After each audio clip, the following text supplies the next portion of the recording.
Mes frères bien-aimés, en cette nuit de Noël, nuit si belle, le Seigneur vient nous manifester son amour. Voici manifester la bonté de Dieu, notre Sauveur, et son amour des hommes. Voilà ce que saint Paul nous a dit dans la lecture qu'on a entendue juste avant l'Évangile. Ce soir, le Seigneur Dieu vient se faire expert en communication pour nous révéler ce qu'il a à nous dire de plus précieux, c'est-à-dire son amour pour nous. Mais dans notre monde contemporain dans lequel on communique de plus en plus, Dieu, ce soir, nous montre la meilleure manière de communiquer, de se manifester, de se faire connaître. À l'heure actuelle, notre monde communique à distance. Tout se fait à distance. On se fait des amis, mais à distance, via Facebook. On fait des réunions de travail, mais à distance, en restant chez soi. On parle dans la rue, le portable à l'oreille, à des gens qui sont à distance. Plus l'homme moderne communique, plus il met de distance. Eh bien Dieu, lui, il a fait l'inverse. Plus il a communiqué, moins il a mis de distance. Oh, il a bien essayé à distance. Il a utilisé les prophètes, c'est tout l'Ancien Testament. Et malheureusement, le cœur de l'homme n'a pas tellement changé en écoutant les prophètes. Alors finalement, il a voulu nous parler en venant lui-même, en venant à notre rencontre, en se faisant homme. Et que dit-il le jour où il se fait homme ? Chut, écoutons. Écoutons ce que Dieu nous dit aujourd'hui. Que dit-il ? Rien. Parce que Dieu est un petit enfant, et vous savez bien qu'un petit enfant, ça ne parle pas. Dieu, ce soir, se manifeste dans le silence. Il se manifeste, il communique tout simplement par un acte, non pas des paroles, mais un acte. Et voilà pourquoi la fête de Noël se passe la nuit, parce que la nuit, c'est le moment où le silence se fait, et où l'on est attentif à toute lumière. La lumière de Noël, ce soir, nous révèle l'acte incroyable de Dieu. Cet acte de Noël, c'est Dieu qui se fait homme. Ce que nous manifeste Dieu ce soir, c'est qu'il est si grand, ce Dieu, qu'il peut se faire tout petit. Il est si puissant qu'il peut se faire faible et venir à notre rencontre comme un enfant sans défense, afin que nous puissions l'aimer sans avoir peur. Voyez mes frères bien-aimés, comme la petitesse de cet enfant n'atténue pas la grandeur de Dieu qu'il est. Ce petit enfant qu'on voit là dans la crèche, c'est celui sans qui nous ne serions pas là ce soir, sans qui nous ne serions pas du tout, sans qui rien ne serait, rien, absolument rien. Regardons ce petit enfant porté par sa mère et qui pourtant porte tout l'univers dans sa pensée. Cet enfant est Dieu. Vrai Dieu, ni du vrai Dieu, engendré, non pas créé, comme nous le proclamons chaque fois dans le « Je crois en Dieu ». Mais voyez aussi comme sa toute-puissance n'écrase pas sa petitesse. Il est Dieu éternel, oui, mais en même temps parfaitement homme.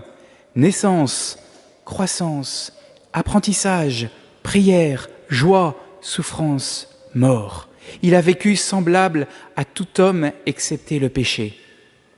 Depuis cette nuit bénie de Noël, plus personne parmi nous ne peut dire « ce que je vis, Dieu l'ignore », puisque Dieu s'est fait vraiment homme. Cet acte silencieux de Dieu qui ce soir se fait homme en cette nuit nous transmet un message. La crèche nous dit l'incroyable abaissement de celui qui s'est fait pauvre pour nous faire riches de lui, celui qui a accepté de tout perdre pour nous gagner à son Père. Dans le chant que nous avons chanté à pleine voix en entrant au début de cette messe, « Il est né le divin enfant », nous avons chanté une étable et son logement pour un Dieu. Quel abaissement ! Oui, en cette nuit de Noël, mes frères bien-aimés, sans que Dieu ait besoin de parler, son abaissement nous dit à quel point il nous aime, il m'aime, moi qui suis venu ce soir dans cette église, à quel point nous comptons pour lui, à quel point nous avons du prix à ses yeux. Sans que nous n'y soyons pour rien, mais gratuitement, Dieu s'est abaissé, il a comblé toutes les distances. Quelle merveille, mes frères bien-aimés. Regardons dans notre vie et cherchons si nous méritions que Dieu vienne au milieu de nous, qu'il se fasse l'Emmanuel, Dieu au milieu de nous, Dieu proche. Non, dans notre vie, rien ne méritait ça. Aucun mérite de notre part, c'est purement gratuit de Dieu. Eh bien ce soir, en cette nuit, accueillons gratuitement cet amour de Dieu. Je n'ai rien fait, j'ai même plutôt fait tout pour m'opposer à Dieu. Et pourtant, Seigneur, vous venez vous faire homme ce soir pour moi. Ce n'est pas pour les œuvres de justice que nous aurions accomplies, c'est en vertu de sa miséricorde qu'il nous a sauvés. Voilà ce que nous entendrons demain à la messe de l'aurore, si nous y revenons, à 9h, dans l'épître que saint Paul nous dira. Béni soit ta miséricorde, Seigneur, que nous célébrons spécialement en cette année. Béni soit ton amour qui vient nous chercher là où nous sommes incapables de le vivre par nous-mêmes, sans attendre que nous en soyons dignes. Béni sois-tu pour ton amour. L'acte silencieux de Dieu qui se fait homme à Noël nous invite à poser nous-mêmes en retour un acte d'amour, un acte silencieux de joie et d'adoration à l'école des bergers.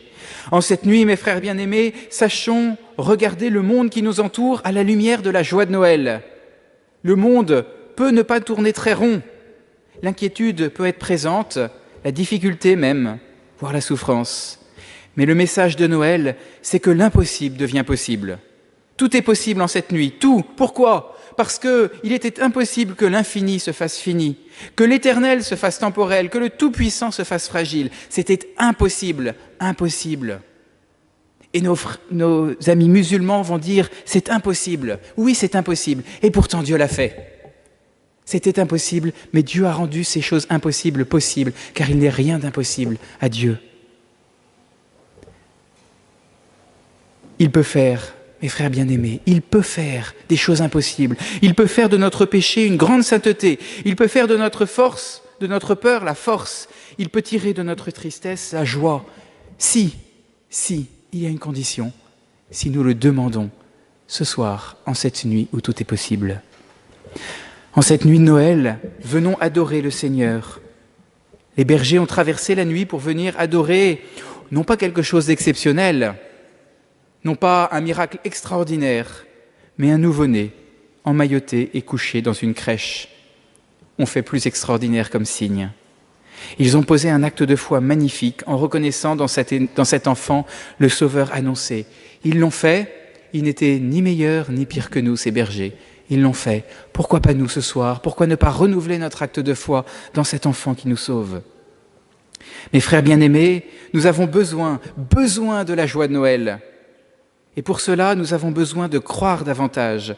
C'est seulement dans cette joie et avec la foi dans l'Emmanuel, Dieu avec nous, que nous vivrons une paix en profondeur, paix à laquelle nous aspirons tous, évidemment, mais qui est si difficile d'accès sans la foi, qui est impossible d'accès sans la foi, parce qu'on le voit bien, le monde ne peut pas la proposer. Mes frères bien-aimés, je vous souhaite un joyeux Noël, mais pas un Noël qui soit un point unique de l'année dans notre relation à Dieu. Non, un Noël joyeux et profond, car il nous poussera à l'adorer chaque jour, chaque dimanche. Amen. Au nom du Père et du Fils et du Saint-Esprit. Amen.